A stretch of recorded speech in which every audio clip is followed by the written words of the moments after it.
మిమ్మల్ని చాలా బాధ పెట్టాను. ఒకప్పుడు కనబడని ప్రేమ కోసం గుడ్డివాడిలా వెతికాను. కానీ ఇప్పుడు అదే ప్రేమ నా కళ్ళ ముందుకొస్తే గుర్తుపట్టలేకపోయాను.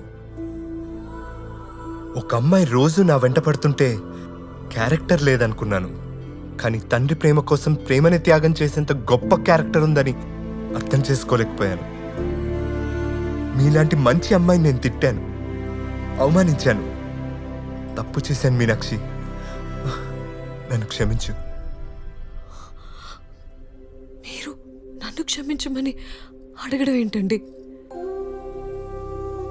ఎంత మోసం చేసినా నన్ను ఒక్క మాట కూడా అనకుండా నా ముందు నించున్నారు. ఇంతకంటే గొప్పోడు ఇంకెక్కడుంటాడు? ఇలాంటి అబ్బాయి ఏ అమ్మాయి లైఫ్లో ఉన్నా ఆ అమ్మాయి లైఫ్ చాలా అందంగా ఉంటుంది మాస్ గారు.